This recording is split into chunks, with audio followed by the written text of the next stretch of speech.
देश में मुसलमान नहीं होता तो ये दलित आदिवासी पिछड़े जिंदा नहीं रह पाते। सज्जनों, नोट कर लेना, जिस गांव में मुसलमान है, नोट कर लेना, जिस गांव में मुसलमान है वहां दलित आदिवासी पिछड़े सुरक्षित है, और जिस गांव में मुसलमान नहीं है, एक दानी हिंदू का है, वह दलितों पर सबसे ज्यादा अत्याचार होते हैं, आदिवासी और पिछड़ों पर अत्याचार होते हैं। मैं नहीं कह रहा हूं, इसकी सीबीआई जांच करवा लीजिए, और अगर मैं गलत बोल रहा हूं, सत्यानंद महाराज को चौराहे पर सबसे पहले फांसी दीजिए। अगर मैं गलत बोल रहा हूं तो भारत का इतिहास उठा के देख लीजिए। अरे मुसलमान इस देश में आया, इस देश के नंगे भूखे गरीब लोगों को जिसकी छांव से बढ़ाते थे, राजा महाराजाओं ने उसको गले लगाया। अरे मलिक काफूर जो कहां का रहने वाला था, गुजरात का रहने वाला था, मलिक काफूर भंगी समाज का था। अरे उसके हाथ में तलवार दी, ट्रेनिंग दी और उसको हिंदुस्तान का बादशाह बनाया। आपको पता है भंगी समाज का नासरुद्दीन खुसरो, उसको दिल्ली का बादशाह बनाया। ये मुसलमानों ने पूरी मानवता को गले लगाया, उन्हीं मुसलमानों के खिलाफ जहर घोला जा रहा है। सज्जनों, मैं आपको कुछ बातें बताना चाहता हूं। इतिहास को हिंदू मुसलमान के नजरिए से मत देखिए। भारत में, हमारे राजस्थान में राजपूत राजा रहे, लेकिन राजपूत राजाओं ने इस देश में राज किया मुसलमानों के साथ मिलकर के, मुसलमानों ने हिंदुओं के साथ मिलकर के राज किया। इतिहास को हिंदू मुसलमान के नजरिए से मत देखिए।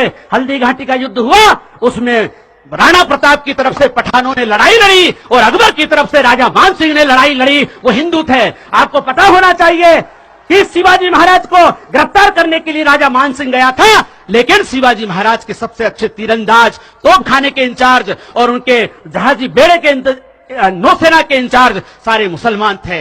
इसलिए सज्जनों, इतिहास को हिंदू और मुसलमान के नजरिए से देखना छोड़ दीजिए।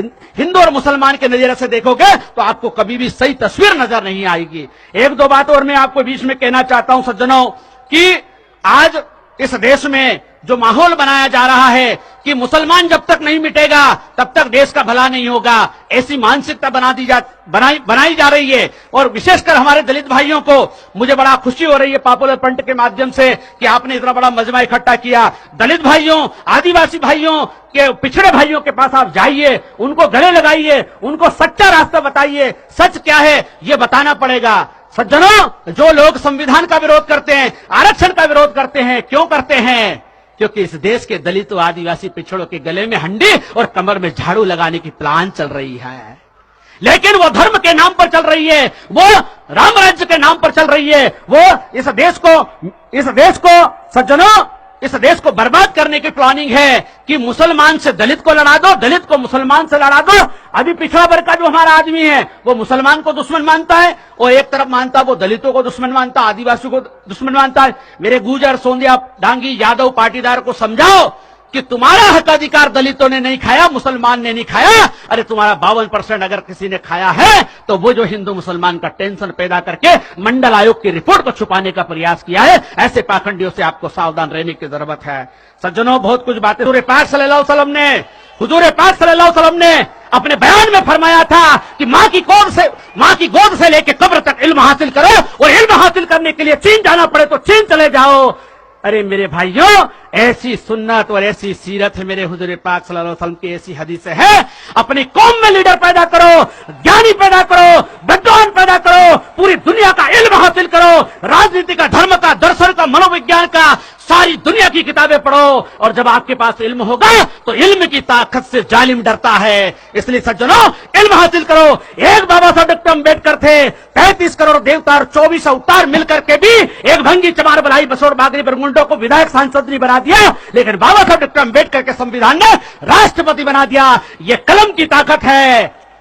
सज्जनों, अंत में सिर्फ ये कहना चाहता हूं, मैंने हिंदू, मुस्लिम, जैन, बौद्ध, पारसी, ईसाई सब धर्मों का अध्ययन किया।